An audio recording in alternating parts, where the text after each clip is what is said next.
Hello kitties, what's happening? Going to be doing some future reviews on the Nikon D750. This one just came in the mail today. This one's mine. It's nothing surprising. I had one for a 2-week rental from a buddy about 2 months ago.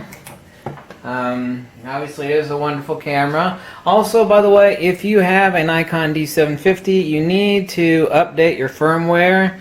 A few days ago, Nikon announced a release. Go to nikon.com and download your firmware update for your Nikon D750. What it does is it fixes a lag time in preview and image review.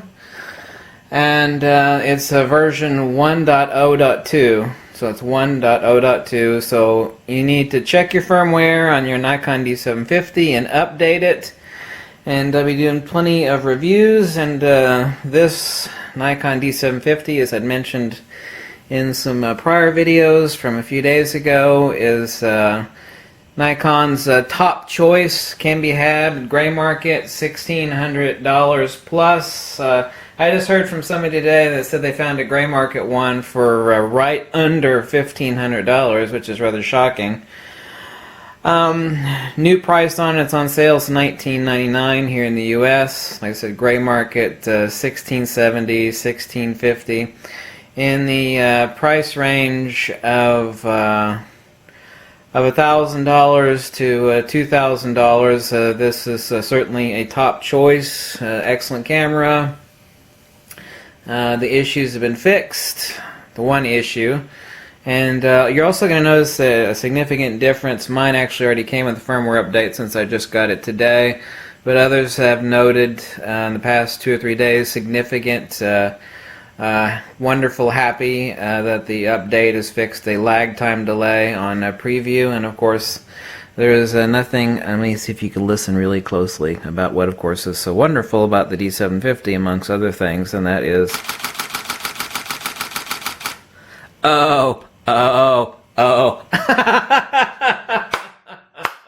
yes, it's a wonderful camera. I don't necessarily need a flippy screen, but obviously it is useful for macro work or doing some low-down work where you don't want to get on your belly like a snake. It has its advantages. Obviously, it is slightly more fragile by having a flip screen, but who cares? If you got insurance, you're not an idiot. That's not really an issue. I have to be perfectly objective, of course, about that. I have the 24-85 VRG lens on there currently. If you want the perfect pairing, peanut butter and jelly, eggs and bacon, cereal and milk combination lens to go with the D750 and its extreme lightweight nature. Look into the 18 to 35G lens. It is a rather large looking lens. It's about 20% larger in volume than the 24 to 85 here that I have currently on the lens on the D750, but it is extremely lightweight. You want to pack around a perfect street lens for your Nikon D750. Strongly recommend that the marriage made in heaven, like peanut butter and jelly for the Nikon D750, even with, I can't live without, since I grew up with these, I of course had to also buy a vertical grip for my Nikon D750.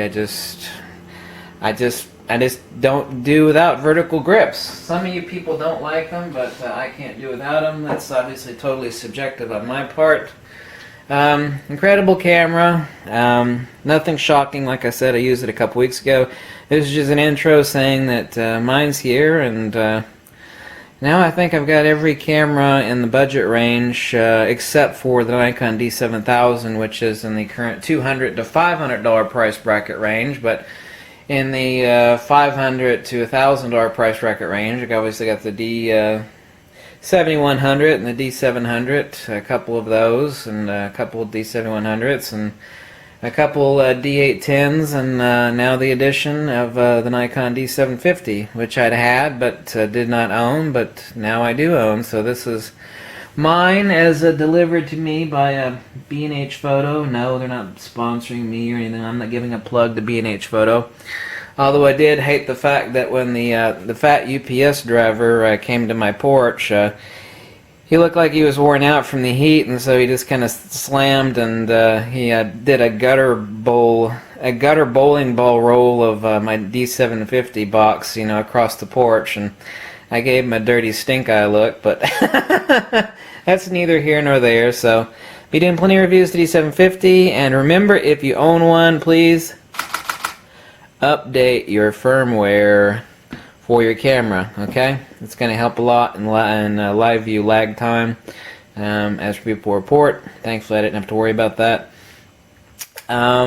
Also picked up some new, obviously you have a D750, price per gigabyte now is extremely cheap. Recommend doing what I did to take advantage of the high buffer rate and of the D750 to grab yourself some, doesn't get any better than this, some SanDisk Extreme Pro 95 megabit per second cards. These are right at $1 a gig right now. I think they're $32.96 from the big outlets in up in New York. So grab yourself a pair of these if you don't already have them.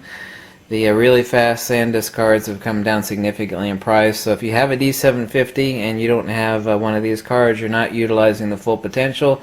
And at $1 a gig, there really is not an excuse not to have those. So obviously that was a long-winded introduction to the D750. Hooray! And after I got it, of course, first thing I did is I went down to my State Farm agent and make sure that I have this sucker covered. Because Nikon, or the people you bought it from, if you drop or trip or just the slightest little thing will destroy this camera. I mean, not saying the D750 is fragile. Any camera will do that. It is so easy within a half a second to, boom, instantly lose thousands of dollars, and it's not covered. That little warranty in the box there doesn't cover your stupidity, doesn't cover accidents, loss, theft, spills, and it's so easy to drop a camera, okay? So easy. I've seen some heinous nightmares. It's like, and within a half a second, there was $5,000 worth of destroyed camera equipment. I mean, I've seen that more than a few times. So please get your crap insured. It is so cheap. Get your crap insured. I beg you. Okay? Anyway, another video from the crazy, angry, tattooed photographer. And catch you later. Be doing a bunch of D750 reviews, right? Got it. Bye. Update your firmware. Bye.